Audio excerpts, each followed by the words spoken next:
สบายดีทุกคนสบายดียามแรงบ่ถูกทุกคนสบายดีแต่ผู้บริเฮ็ดเวียกผู้เฮ็ดเวียกก็บ่สบายปานใดบรรยากาศยามแรงแค่นั้น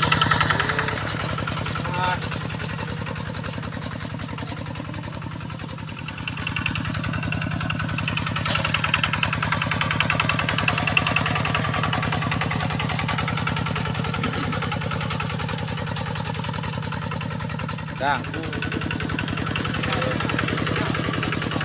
หน้าพวก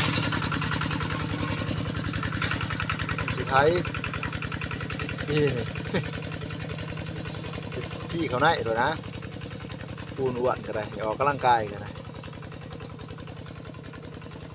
อย่าไปจอยข้ามองอันเนี้ยเลย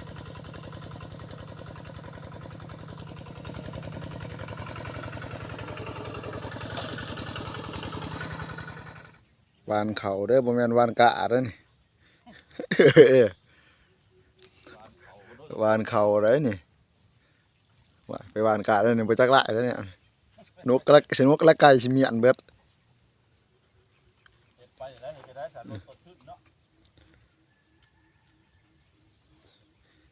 เห็นหน้า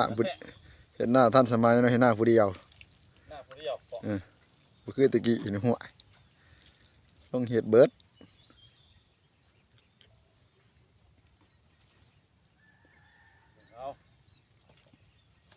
สมัยอัน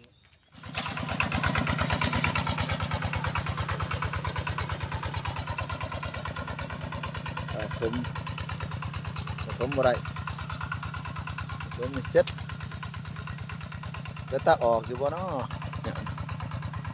เอา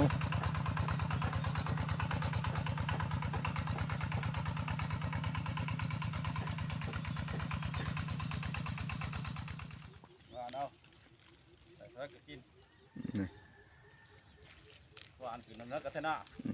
หวานไปแล้วนะแต่น่าจะประโยชน์มีหาทำสิกินไก่ไปแล้วจะกินหรือบ่ได้กินก็ลองเบิ่งหมูเห็ดหมูก็ได้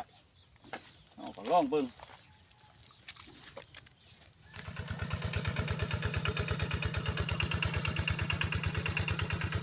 หอนย่ามเห็นไทยนะที่ต้นหวานหลายที่ก็น่าหวานที่มันแพงหลายแต่หยอดหลายแต่บาท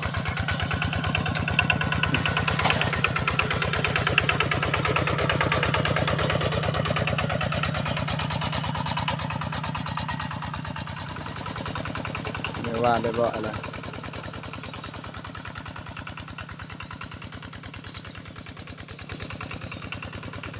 เอ็กซ์ออกเยอะบ่ละ